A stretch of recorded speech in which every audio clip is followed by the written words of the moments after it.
Read aloud is one literacy strategy that can be used with students to help make meaning of the text that they are reading.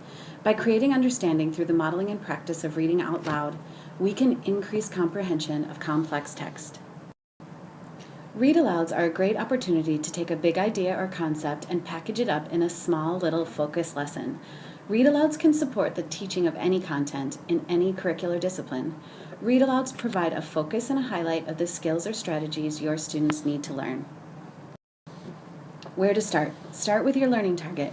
Is it that students can create an argument, understand text features, expand their vocabulary, determine the main idea? If the learning target is clear, the next step is easy. Match a shorter text or a different text to the same learning target that you're working on. For example, a theme of the Hunger Games is civil disobedience. To practice read aloud with studying the Hunger Games, the teacher would choose an excerpt from the text itself, or perhaps a poem that also illustrates the theme of civil disobedience.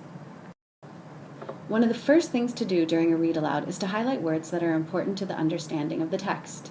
This provides a chance for students to build that academic vocabulary, which is different and more sophisticated than conversational vocabulary. During the read aloud, the teacher will want to make sure to connect the reading to events in the world, personal experiences, or other reading or other media.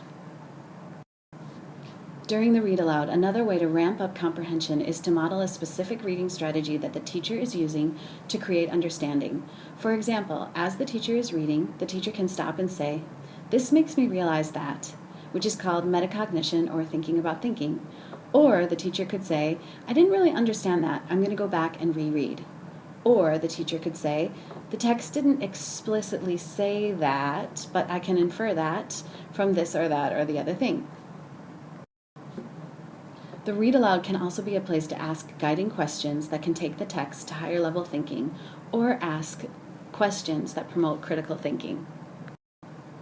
The read aloud is a time for creating space for conversation. Read aloud is a time for processing, not necessarily generating a product. We also know that the social curriculum is as important as the academic curriculum. The read aloud is a time for social processing. One tech tool that can support a read aloud is a Google Doc that can be annotated with Notability. If the teacher were interested to see what written product the students can produce to assess how they've processed the oral language, the teacher can have the students annotate this sample document either after the read aloud or during the read aloud. If teachers are interested in having the students create a read aloud project, students could use Explain Everything.